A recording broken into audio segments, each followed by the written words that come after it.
देवउठनी एकादशी व्रत कथा। कार्तिक माह की शुक्ल पक्ष की एकादशी को देवउठनी एकादशी कहा जाता है। इसे देवोत्थान एकादशी, देवउठनी ग्यारस, प्रबोधिनी एकादशी आदि नामों से भी जाना जाता है। एक राजा के राज्य में सभी लोग एकादशी का व्रत रखते थे। प्रजा तथा नौकर चाकरों से लेकर पशुओं तक को एकादशी के दिन अन्न नहीं दिया जाता था। एक दिन किसी दूसरे राज्य का एक व्यक्ति राजा के पास आकर बोला, महाराज, कृपा करके मुझे नौकरी पर रख लें। तब राजा ने उसके सामने एक शर्त रखी कि ठीक है, रख लेते हैं, किंतु रोज तो तुम्हें खाने को सब कुछ मिलेगा, पर एकादशी को अन्न नहीं मिलेगा।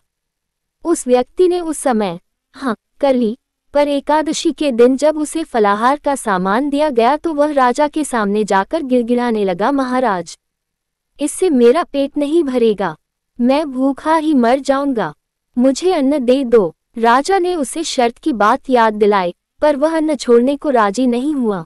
तब राजा ने उसे आटा, दाल, चावल आदि दिए। वह नित्य की तरह नदी पर पहुंचा और स्नान कर भोजन पकाने लगा। जब भोजन बन गया तो वह भगवान को बुलाने लगा, आओ भगवान, भोजन तैयार है। बुलाने पर पीताम्बर धारण किए भगवान चतुर्भुज रूप में आ पहुंचे तथा प्रेम से उसके साथ भोजन करने लगे।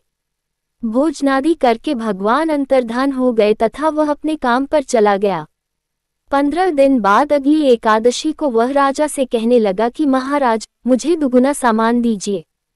उस दिन तो मैं भूखा ही रह गया। राजा ने कारण पूछा तो उसने बताया कि हमारे साथ भगवान भी खाते हैं, इसीलिए हम दोनों के लिए ये सामान पूरा नहीं होता। ये सुनकर राजा को बड़ा आश्चर्य हुआ। वह बोला, मैं नहीं मान सकता कि भगवान तुम्हारे साथ खाते हैं। मैं तो इतना व्रत रखता हूँ, पूजा करता हूँ, पर भगवान ने मुझे कभी दर्शन नहीं दिए। राजा की बात सुनकर वह बोला, महाराज, यदि विश्वास न हो तो साथ चलकर देख लें। राजा एक पेड़ के पीछे छिपकर बैठ गया। उस व्यक्ति ने भोजन बनाया तथा भगवान को शाम तक पुकारता रहा, परंतु भगवान न आए।